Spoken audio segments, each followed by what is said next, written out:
O'zbekistonda yangi mashina chiqishi boshlayapti akalar. Damas'chi akalarni juda ham qiziqtirib qo'yadigan yangi Bulin degan mashinamiz Sirdaryoda Asaka Motors tomonidan ishlab chiqariladi. Damas'ning narxi 96 million, buniki 126 million. Agar ko'chadagi bozor narxiga solishtirgan bo'lsak, taxminan 1,5 ming dollar raziyasi beryapti. 1,5 ming dollarga siz nima olasiz bu mashinada Damas'ga nisbatan? Uzunasiga uzun, eniga kengroq, bundan tashqari kevkam. Xavfsizlik jihatdan tumshug'i bor. Damas'da bilasizlar, mana bu tomoni kesilgan, motori tegida. Eng qizig'ini aytaman. Damas'da 0.8 motor bo'lsa, bunda 1.2 motor turibdi. Undan tashqari, mashinaga o'tirganingizda ruli Captiva'da o'tirgandek o'zingizlarni his qilasizlar. Damas ruli esa mana bunaqa joylashgan, vali to'g'ri yer tagiga kirib ketgan. Mana bu teshilib qolgan. Pedal bosayotganingizda oyog'ingizga tegib ketadi. Menga o'xshagan oyoq katta odamlar bo'ladigan bo'lsa, sal qiynalib qoladi. Eng qizig'i yotadi, spinkasi bor, yostiqchasi bor. Mashinada o'zingizni komfortni his qilasiz. Konditsioneri bor ekan.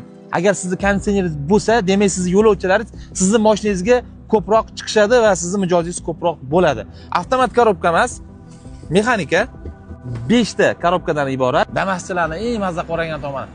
Damas'chilarning orzusi, qatsosi yo'q, injektor motor. Orqa o'rindig'ida yetarlicha joy bor. Mana qaranglar, men 90 kiloman, bo'yim 1.76 taxminan.